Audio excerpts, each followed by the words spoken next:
count, thank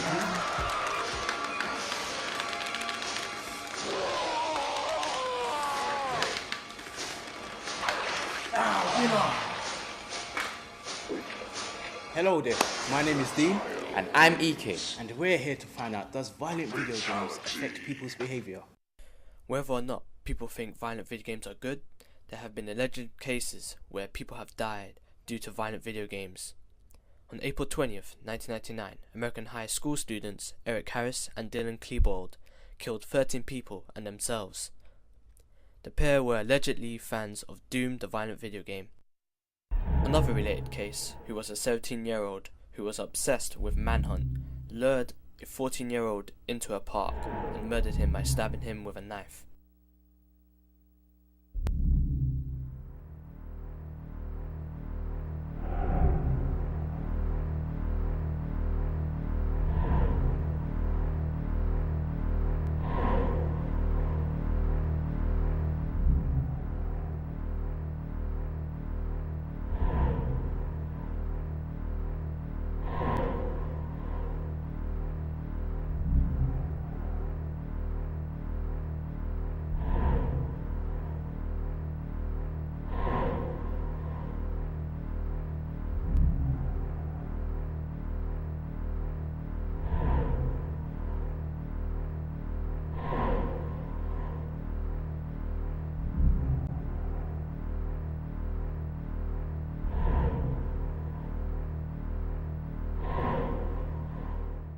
To find proof of any behaviour due to violent video games, we have conducted vox pops inside the College of B6.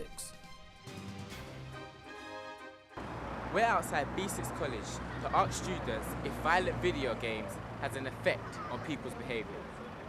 Do you think playing violent video games has some, if any, effect on people's behaviour? I think it would have effect on some people's behaviour, but that would mean you have a pretty weak mentality to be able to be affected by video games.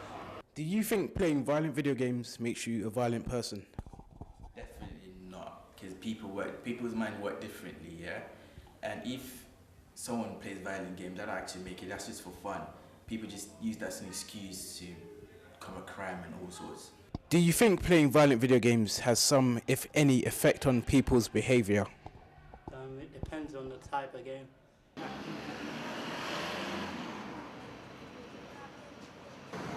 I'm outside Games For You video store to interview one of the store staff members about does violent video games affect people's behaviour? Are you concerned about kids playing violent video games? Whoever's the guardian or look after the kids and stuff, they should be more responsible and talk to them and stuff. I don't think game is violent at all. Games actually help people get out of trouble. And you seen them buying the games at the shop? Okay, yeah, I'm concerned because a lot of times we get kids like, for example, year 6, year 7, little youths that coming down. Like me and my colleague, we got a strict policy on games, and I tell them that you can't have this. And what kinds of customers do you get purchasing violent games? Some people, like, what do you call executives, like someone like works in an office and comes in, yeah, can I have GTA? And I look at them and I go, okay, I see girls coming in buying GTAs. Now, does that make them violent as well? They have the kids in the buggy and stuff, they buy GTA and stuff. So the people that buy video games, Yeah. do you consider them to be violent people? To be honest, yeah, I don't think that's nonsense. I think they've been violent. Thanks for your time. You're welcome anytime. Our next stop is the parents, and we all know that some parents are concerned about what video games they buy for their children. So we've conducted an interview to ask the parents about does violent video games affect the youths, or as you like, children's behaviour. Are you worried about your child's perception to differentiate between fantasy and reality?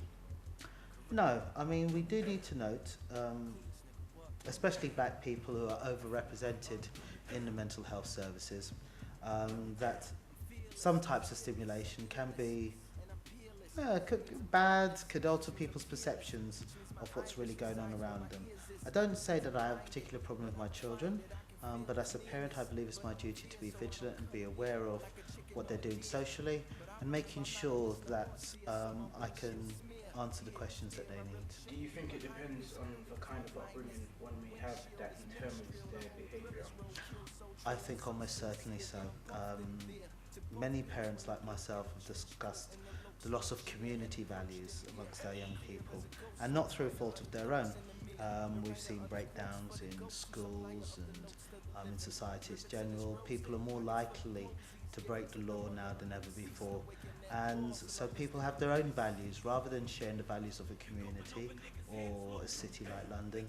People are just doing what they feel like. So, yes, I think we should be concerned, but I don't think we should be hysterical about where these influences are coming from. Do you have a time limit for how long your child can play video games for? Yep, they're absolutely not allowed to play during the school week. You know, those years when their brains are most active and absorbing information, I think it's much better for them to be studying either languages or music or doing their homework rather than learning how to take on some character of a robber and going around and stealing cars and driving fast and breaking through windows. So for the younger ones, aren't allowed to play during the week, and the weekends they're allowed some play. And the older ones, they're given a bit more discretion. I think at that stage, we'd be starting a war we didn't want to if we tried to ban our 14-year-old from playing video games. He just might run away, and probably the only thing he'd take would be his console. Imagine if we lived our life as we were a character from a game.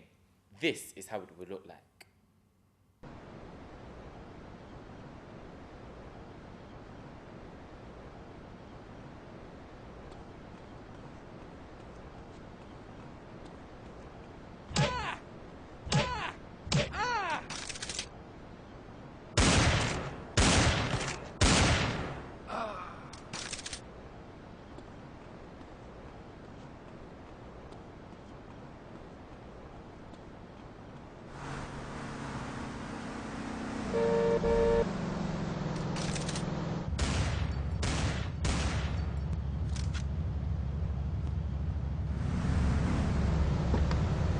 Get the hell out! What you doing, man? Get your ass over here.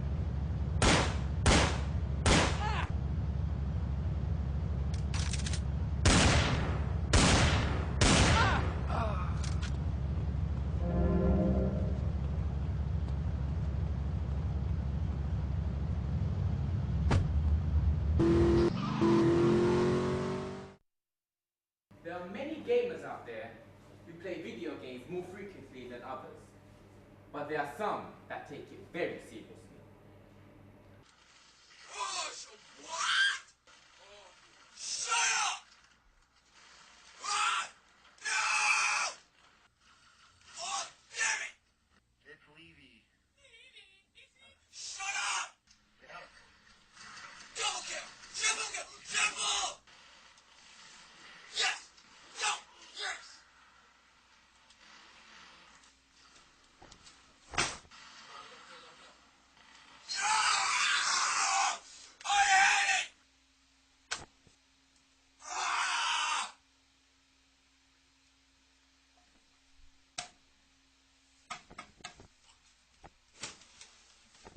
I'm at home to show you what a violent video game looks like by playing Grand Theft Auto 4. And many of you lot haven't even seen a violent video game being played before. So, as you can see, on my TV screen is Grand Theft Auto 4, which has just been recently released.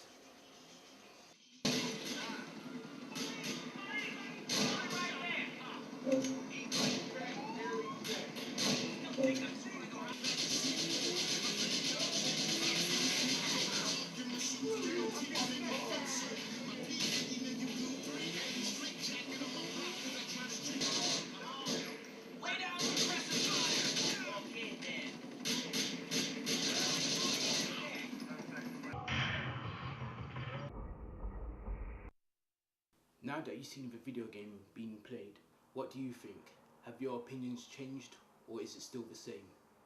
Anyway.